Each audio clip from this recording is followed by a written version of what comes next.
Hello, my friends. Welcome to the Butterfly Effect. Of course, I am the co-host, or one of the hosts. I don't know. So, I don't know. Sorella, she always trying to like change stuff, and that's been the most consistent thing that we didn't had on this show is the fact that you've been the co-host. So I don't know about everything else, but that's been consistent. So we want to thank each and every one of you for taking the time out to come and hang out with us. I hope that your life is doing well. I want to ask you in this moment, definitely, how's your mental health doing? Those of you that are watching, how are you doing mentally? How are you managing things emotionally? How are you coming to terms? Has 2023 already overwhelmed you? Where are you in your life? What are you doing? Sorella, how you been? What's going on with you? Being honest, it's kind of funny you should ask that. I was doing well, all the way up until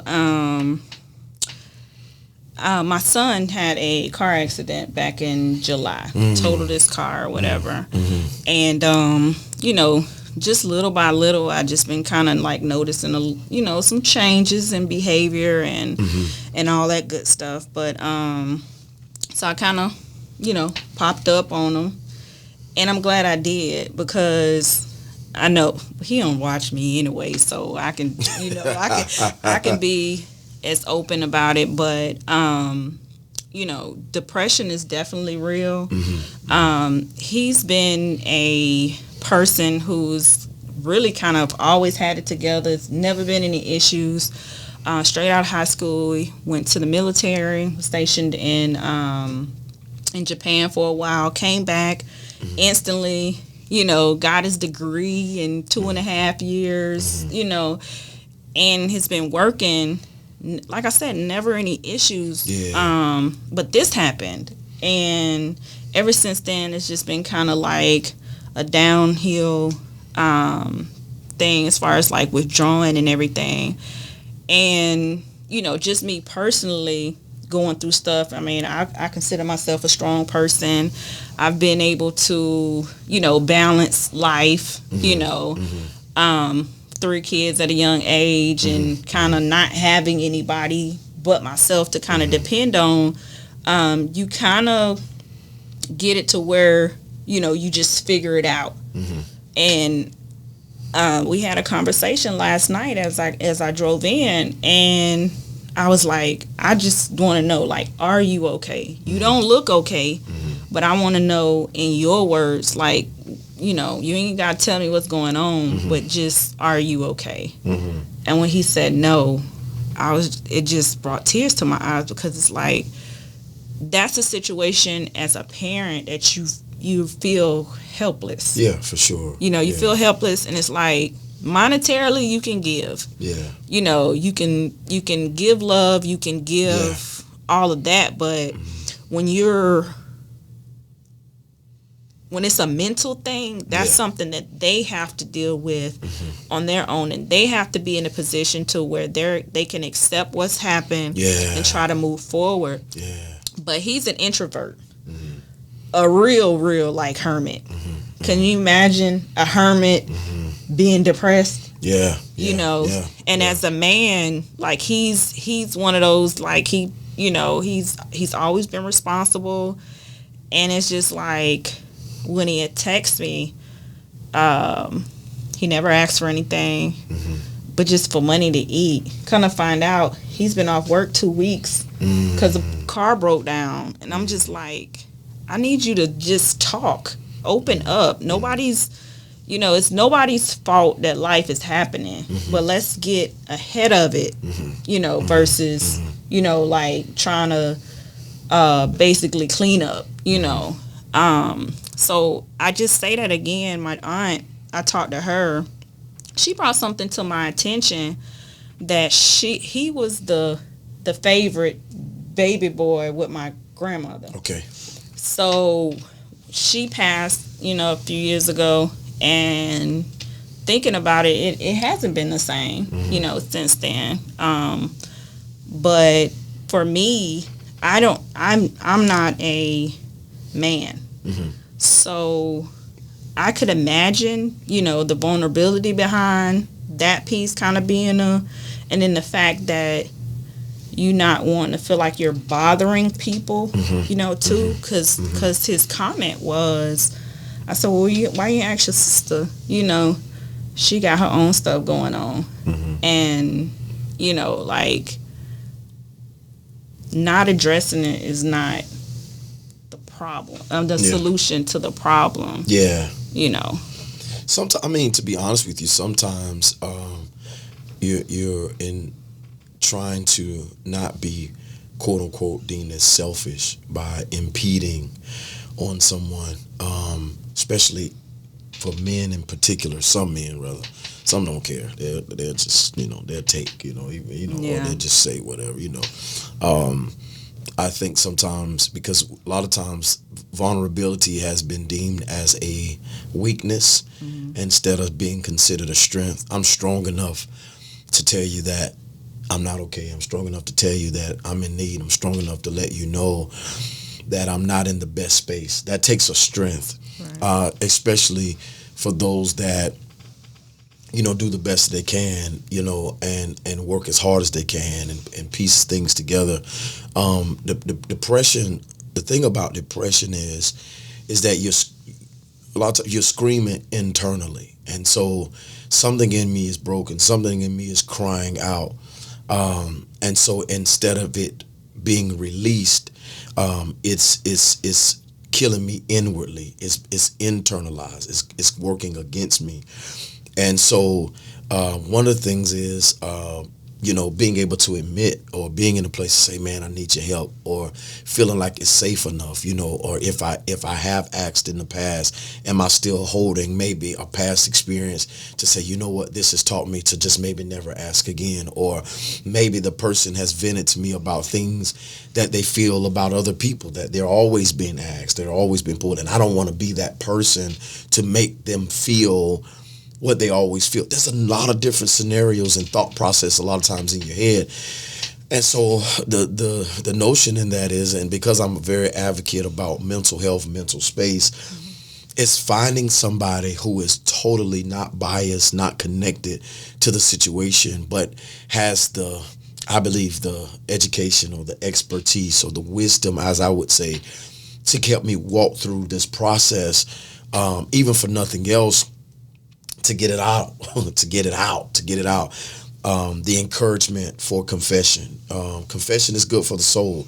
It's very therapeutic. I immediately think about how in junior high school, how they would have you sometimes go out into the middle of the field after one of the periods, and you just go out and they just say, I want you to just yell as loud as you can. Right, yeah. And we'll be out there just yelling and not understanding, but naturally it releases. There's a pressure, there's a relief, and there's a release a lot of times just from being able to have a moment to just exhale of the things that are happening to you. I am concerned for the mental health of us as a nation, as a people, no matter what your background is, no matter what profession it is that you're dealing with. But just taking a moment to regroup and reset and process and talk. My desire for those of you that are watching, that you do, I would call even a connection check, right? And what that is pretty much evaluating the people in your life, is asking yourself, is this somebody or this a group of people that I can actually be really transparent with? Most relationships are relationships that people find themselves secretly competing with one another, right, or performing, and we're only connected as long as I'm doing what you deem as need for you to do. And we were created for connections. I think that's the thing that we kind of like stop thinking. Now, I didn't say that we need to be around a bunch of people. I'm not saying that. But what I am saying is that we were designed for connection. And one of the things when COVID came around, I had a family relative that told me that when he was dealing with COVID, he said having to isolate like that for so long, he said he would sometimes get in his car with his mask on, with everything, and he would just drive, not get out of the car, but just drive around the neighborhood just to see people because of, having to have that connection and being able to be in the world. And God created us for that. And so God wants you to connect, but you want to connect with the right people. You want to connect with people that you can be open with, that you can be honest with, not being deep. I know, but this is important to me, that people that's praying for you, that's encouraging you to make sure that you okay and that you all right. Do you need anything? How can I serve you? What can I do, to make sure that you're good? And you knowing that it's okay to say, I don't have it. Right. And you knowing that it's okay to say, but also needing to deal with a resource, because sometimes from disappointment consistently, it can cause a issue in your soul, right, where it causes you to be like disconnected. Like you don't want to deal with nobody. Some people, they'll stay in the bed for days and days. They won't get out, hoping that sleep would, be the thing that caused them to, when they wake up, maybe all their problems will be over. Some drink themselves in the front. Just mechanisms of coping mechanisms that a lot of times we do to escape, because we don't want to deal, and we're hurting, and we're frustrated, and we're tired, and what we're doing is not working, and I need a strategy, I need connection, I need relief. And so thank you for sharing that, man, because that's a real thing. That's a real thing. I'm definitely going to be, lifting him up in prayer, man, because that's important. So, as a mom, I can only fathom. I'm not a woman, and I'm definitely not a mother, all right? So I can never say that I understand your emotions, your thought, but I can only imagine as a mom, as a female, just this is your son, that is dealing with this. And so, I know that he will pull through. He's able to be okay. God is on your side. And so, yeah, those of you that are watching and taking this moment, that are parents, I think this is an opportunity for you to just check on your children, whether they're grown or not. Even if they're excelling in school, they may have all A's, but it don't mean they're not under pressure. Just have you noticed any changes in their behavior? Some may be watching me like, child, she just bad. But I'm not. He just bad. Even though you got to check on him too. Check on them. Check on them. Make sure that they're doing okay. Ask them how they handling certain things. Even how are they handling their relationships? As children, friends, because bullying is definitely in society. Peer pressure is real. A lot of times, people will try to fight you for not, going along with whatever they believe and stuff like that. It's a real thing. There's this thing out what cancel culture now. Yeah. They take sound bites or take little things and out of context, and because of perception, right? They don't perceive it the same, and so now let's just shut them down. We got to do better then. Okay, we got to do better. Let me tell you something. The world is great because many of us, based upon your experience, you bring a different process of thinking. And we have to learn how to embrace others. I think what makes the world great is diversity. You don't see it the same. What you think? Yeah, absolutely. And that's part of our own experiences. It's like, you do have some people that, are just group thinkers, and, that's basically, to me, sometimes it's people who are afraid to have their own opinion. Yeah, for sure. Or that, may have been criticized, by the way they think or whatever, and not really accepting the fact that you're your own individual and you have the right to think the way you think, whether or not someone agrees with it or not. And like you said, the world now, social media and everything, things get blown up. And then it lasts for so much long, and it hits harder than it has in the past with people just kind of dealing with things. Sometimes you have an opinion, it gets out there, and then you're not accepting of the fact that someone doesn't agree or that kind of, and it blows up. It's really unnecessary. Yeah. But that's just the world we're in right now. You have to have a tougher skin just for no reason. Yeah. Once upon a time it was cool to be different, and now it's kind of switched that you have to be part of some type of group. For sure. And, that adds, extra pressure on everything. Yeah. And also, too, I was thinking about the fact, because when I was talking to my aunt, and she was like, well, what about counseling? And that's a big thing in the Black community that people, tend to shy away from. Mm-hmm. I don't know what the fear is behind that. Mm-hmm. Is it, they don't want people in their business, or sometimes, or is it like, thinking that they're going to be pinpointed as they're doing all these things wrong, or what? But on the flip side of that, people accept coaching. So I know that's something that you're on both sides of that. Yeah. So if you could just kind of explain, like, to the audience, like, what is the difference and what you think as to why a person would choose one over the other. Well, coaching a lot of times has to do with your present. So it's about giving you strategy for your now going forward.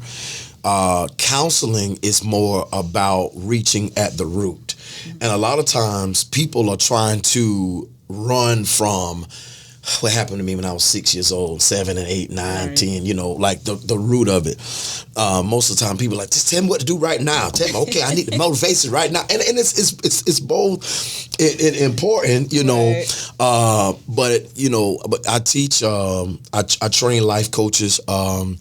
I actually just did one about over a month ago. We were able to help some and do some training with some life coaches to help people get them certified where they can get moving forward and release those strategies for the present, to know exactly what's going on. But counseling, the beautiful thing about counseling is that getting a counselor helps you deal with your why you're the way you are. Mm-hmm. Getting a coach is like, okay, I'm getting strategy for now. I'm gonna work on these things, but sometimes true healing comes from where did it begin? How did I get to this place in my life? Anger. Maybe it didn't start in the divorce. Maybe it started from the abuse from a parent. Right. Abuse from a childhood friend, we believe.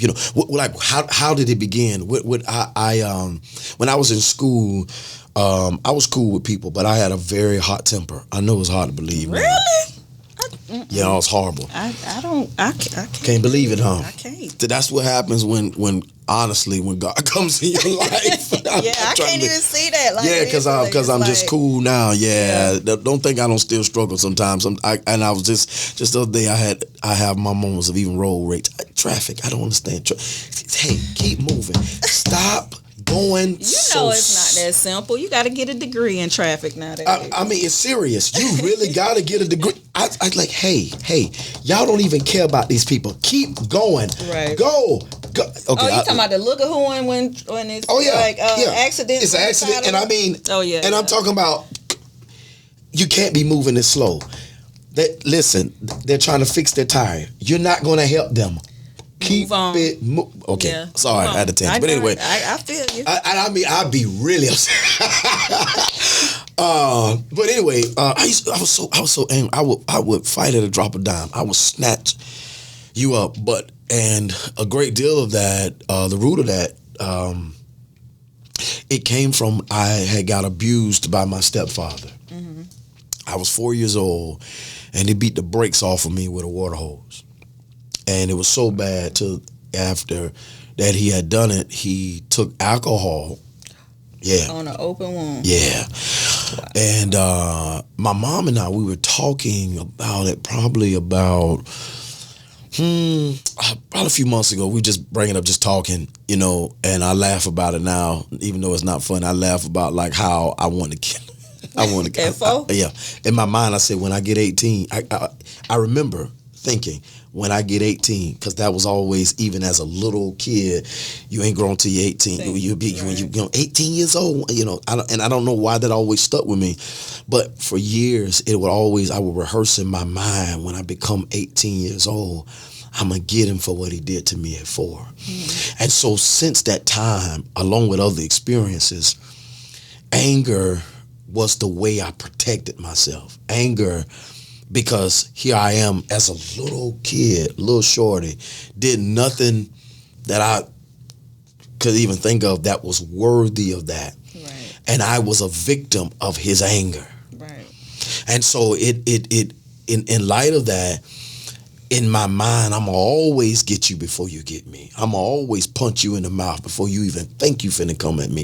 And so these are ways you begin to protect yourself. And so what happens is in counseling in these moments, and you start having these transparent conversations. Tell me about your upbringing. Tell me about how you grew up. Tell me about things that may have happened. And so a lot of times we have pushed that way back. Dig it up. And so maybe, you're acting out now, but you're like, yeah, it's because they tried me. No, what they did was they triggered you. Yeah. They triggered you. The trauma began at a young age. And so now things that remotely even put you in that space, you're now reactive because guess what?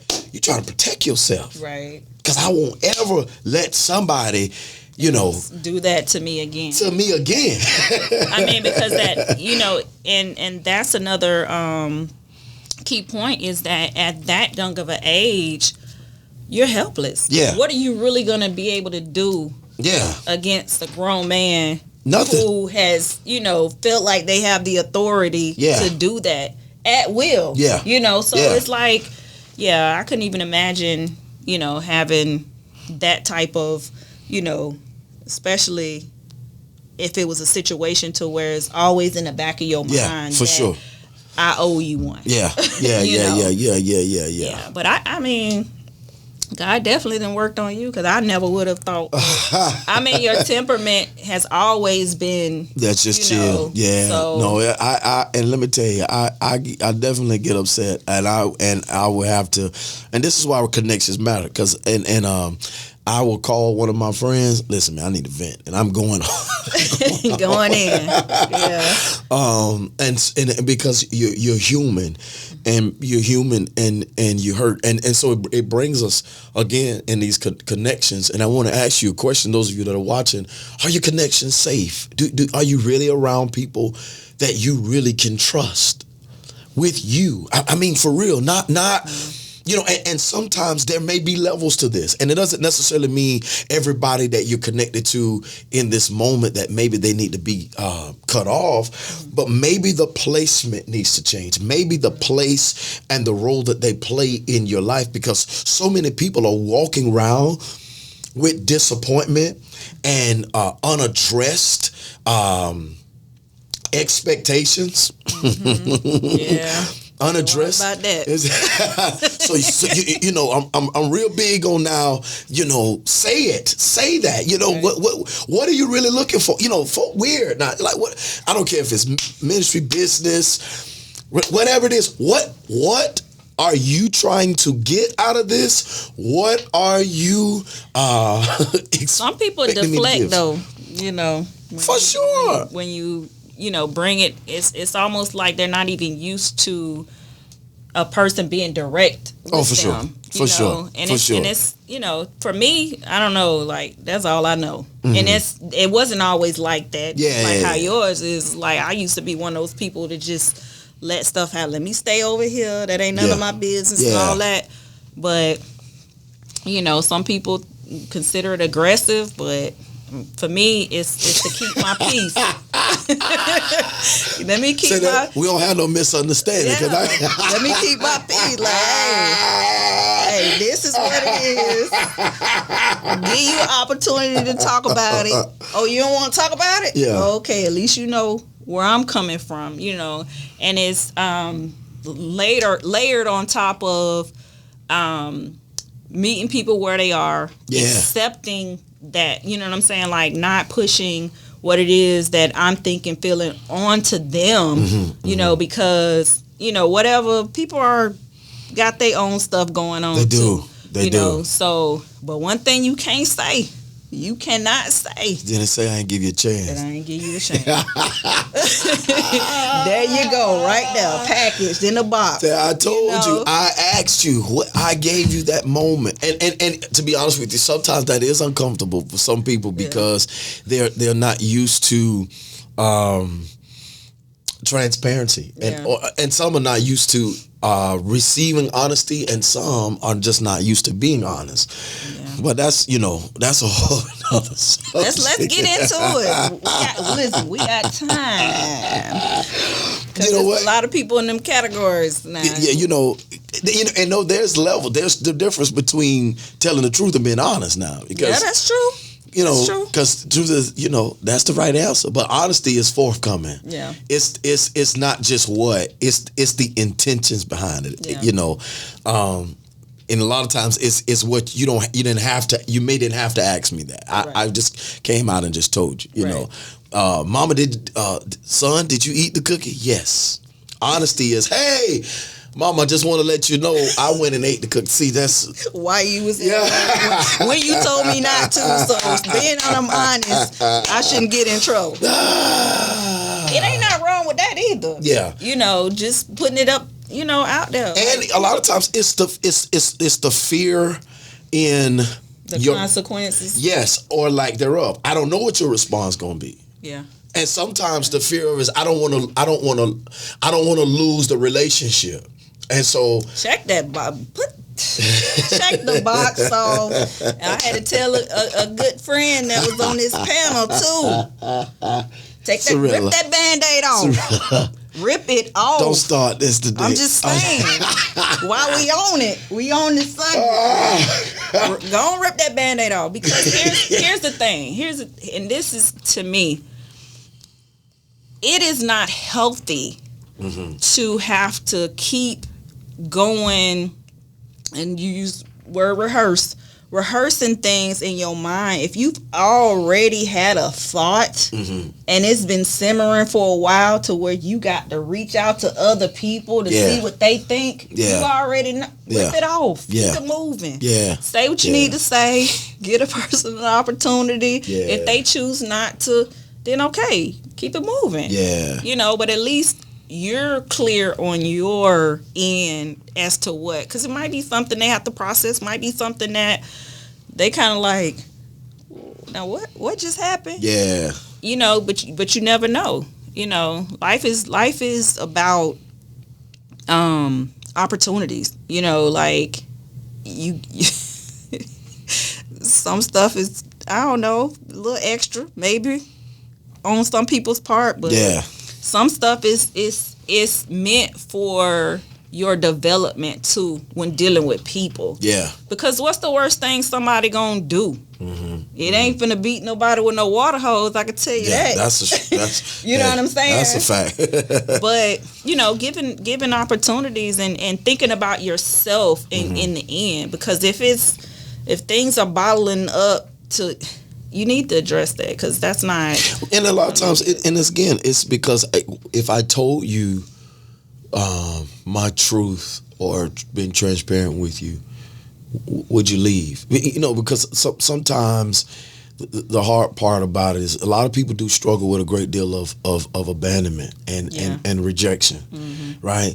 And so I'm gonna continue to project or put on the person that I believe that you need and the one that you want, because that in some ways makes me feel accepted, right? Loved. But I'm fearful of maybe being transparent because I don't want to be seen in a different light or being misunderstood. Because here's another thing. Sometimes people, if you're on the receiving end, how well do you receive people in their honesty too? Because sometimes people being honest with you is going to teach you things about yourself. Right. Because that's a whole nother thing. Right. Because see what another person's honesty does for you is it shows you what's your capacity. And I think that's a very important dynamic. Can you handle them? Do you? And this is why we need honesty, because when you're honest with me, it lets me know what's my capacity. I'm able to kind of see, because maybe I am graced to handle it. Maybe I am the person for you. Maybe I'm not. Right. So you need it both ways. You need it, because it's also, it's not because this is just a need to know basis and this, that, and the third. No, what happens is this conversation is important because it shows whether or not I have capacity. It may teach me something of what it is that I need to be in your life.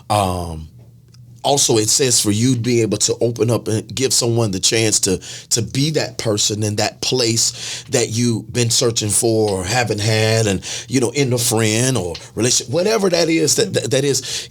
So we got to be. That's why we need that clarity, right. And so that we can know what going forward looks like.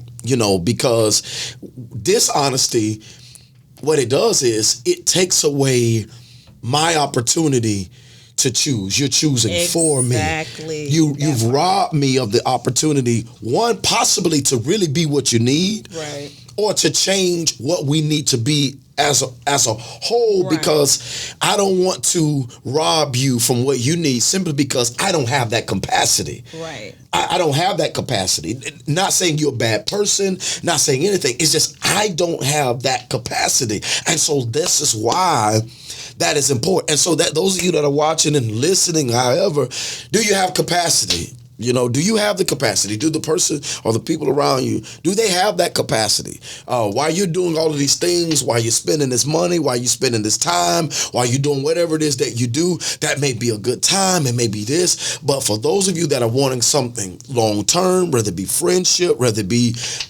relationships, whatever it is that you have, is it worth it? Do you have that capacity? Right. Now, I know most of you may go in and ask, do you be keeping it real with me? I ain't probably going to say yeah, even if it's true or not. But but that's a valid question, though. I mean, at the end of the day, I feel like relationships, however, friendships or whatever, no matter what it is, it's just, they need tune-ups, too. Yeah, for sure. Checkpoints and all that, again, however people view me and how my mind works. Mm-hmm. It's important because you're not the same person that you was 6 months ago, a year ago, whatever. Absolutely. And neither am I. Absolutely. So it's called for a regroup to sit down. Like, hey, I used to have with my kids growing up. We had a family fun night on Fridays. Nice. And I gave them the opportunity to whatever it is they had on their mind. They could speak it. They could say it. They could. Nobody's getting in trouble. Nobody. That was the best thing that ever. That's pretty cool. Was implemented in in our household. I like because that. Even though sometimes I feel like they would save stuff until Friday just to not get in trouble, but what I learned is that they're consciously aware, right? And then removing the fear of getting in trouble or getting mad or whatever the case may be, it puts you on a level playing field where you can be able to be honest in a situation. Perfect example. It was one Friday night. I was dating this guy, and he had kids, which was almost around my kids' ages, and my son. That was circle time. He was like, they always here. Why are they always here? You know what I'm saying? Like, this our house. Why are they always over here and this and that? I like them and all, but can't they just go home? That was like, oh wow. Okay. Yeah. I didn't think of it that way. Yeah. Because they always were, integrating, and it's like, okay, they want their space. And I had to respect that. And then when I shared it, it was like an aha moment for him too. It's like, you know what? That's cool. And in his mind, he was like, and here it is, we invading your Friday with the kids too. And not saying that they're not welcome, but not realizing how it affects everybody else. What if he probably waited till that Friday to tell me about that, but how long that's been pondering in his mind. Yeah. And it's to me, I thought that was, I don't know where I came up with that, but it worked. I mean, even with just dealing with stuff over the years, that people ain't going to their mamas no more to talk about stuff. No. You know what I'm saying? No, and to be honest with you, some of the betrayal hits hard when mama betrayed you. Right. When daddy has betrayed you. Yeah. You know, that's a whole nother conversation to think about when my parents are not safe. Right. Oh man, that's the one that brought me into this world is not even a place I can lean on. That's some She didn't watch either, but you know that stuff is deep. Yeah, and but you know what it does though? If you really evaluate the situation and you take into perspective how you felt about the situation, you try to make it your business not for that to repeat. Yeah, for sure. And that's kind of what I did with my kids. It's like I didn't really have a relationship because my mom gave me away to my dad and my grandma. And I just couldn't understand. Like, I'm the only girl. Yeah. Every mama know you got to keep your baby girl close. You know, so, you know, for a long time, it was almost like, well, why? Never got old enough to ask the question. You know, I felt like her answer was fair. You know, my grandma could take care of me better than she could at the time. But that should have been a conversation, not just a for drop sure. off. For sure. So after I was able to process that, I was okay with building a relationship or allowing my kids to build their own relationship with my mama, which having nothing to do with my thoughts or my feelings toward what she had did in the past. Yeah. And, you know, it worked. But she not that easy to deal with even now. But that comes from rooted stuff too. You know, Thanksgiving, I met my uncle for the first time. Right? He's the baby of all of them. I think it's like most of the time is you know your mama's side and don't know your daddy's side. I only know my daddy's side and not really my mama's side. For me, it's the opposite. Yeah. I know both sides of my family, but really know more of my mom's side. So yeah, I get it. So we got a chance. My youngest brother and I, we got the opportunity to ask some serious questions that we never would have gotten a response from her, and it kind of shocked us. We thought that it was she might have had a hard life. This, you know, and he was like, no, she was one of the ones that took care of everybody. And I'm just like, now what? I'm glad I didn't get that information before the healing because then I would have felt some type of way. Now, how are you taking care of all these people and you not taking care of your child? Yeah. You know, but it did kind of open my eyes a little bit as to, you know, how she is. She withdraws too. She got some trauma that she ain't dealt with. But it's hard to ask for help, and because she's been the person that people go to for the help. So it all makes sense putting it all together, but at the same time, I don't know what it takes for some people to, you know, for it to click to say, hey, I need to discuss this with somebody, or, you know, why am I the way I am? You know, it was easy for me because my pastor, he had said something that triggered me and me wanting to search a reason as to why I was the way I was. He said a person that's always got something to say, that's cynical, that's sarcastic, that is rooted in something. Absolutely. And I had no idea. Absolutely. I thought I just was, you know, smart mouthed and that's just part of my personality. But when he pointed that out, it's like, you know what? That's important to me. I don't want to be viewed as a person that always got something. That tough stuff, that don't mean nothing to me. I'm really a person that, you know, has a heart for people and this and that. So I do care how people view me, but at the same time, like, the things that's important to me is to be honest, to be truthful, to be transparent. Some people can't receive that. I'm okay with it, you know, but I really want to be everything that I'm supposed to be, and you can't be that with things that you haven't addressed yet in your life. That's causing that I call it a little drip of the little drip that every time you turn around something is triggering you. Like that's a life of torment. Yeah. I mean, looking back at it, I'm just like, okay, I ain't like people for no reason whatsoever. Yeah. And it's a blessing that you were able to even recognize that, man, because sometimes people float through life, right? And they never deal with it. Like they never come to that discovery. They never take the introspective.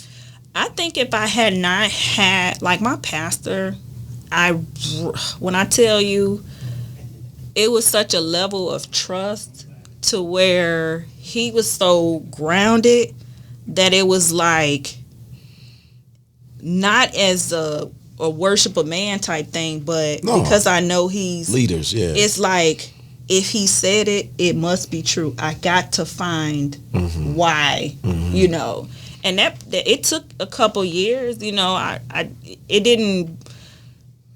thought it was gonna be simpler working through everything, because once I worked through that, I figured I had something else going on. But I was like, okay, how deep does this go? But I'm willing to do the work to work on myself, because I got kids, I got people who actually run to me, depend on me for stuff. So I don't want to be reflecting any negative on them in the process of counsel. I've always used to wonder though, like, I got all this stuff going on. Why y'all coming to me? Yeah. But I get it now. Best thing that ever happened to me. Like, I mean, I ain't finna stop being transparent. Now I probably can tone it down a little bit, maybe, but but that's just one of those things that you just, once you embrace it and it works for you, you really kind of don't see nothing else. Truth. Yeah. Man, that's some good stuff, man. That's some good stuff. And so I know in order for us, those of you that have been watching, what we're saying here today is that we want you to take the moment to evaluate your connections, see exactly where you are. Are you being transparent? How's your mental health? How are you doing? But then also being aware of those around you. Sometimes taking a moment to maybe doing family counseling, just having somebody to help mediate. One of the things is there's sometimes barriers in communication, and you want to be able to have, sometimes that counselor is that interpreter. Remember, they're not biased, right? So they are coming in, and if it's just like shopping. If you go to one and what you're looking for is not there, don't be afraid to go to another, right? If I can't find what I need in Walmart, definitely I'm going to Target. I know Target probably got it. So I'm very passionate, and no shade, Walmart. I still love you, but I'm just saying. But understanding that whatever it is that you need, I want you, we here, not just we here at the Butterfly Effect, we want you to be okay. We want your family to be okay. We want you to prosper in every area of life, your relationships, whatever it is that you're doing, your finance, we want to see you prosper. And so realizing that in transparency, communication, in connection, in safe places, these are some of the vehicles or ways by which we know and believe that you're able to lead a more of a healthier and a wealthy life. We thank you for tuning in. Until next time, thanks for hanging out. Have a good one.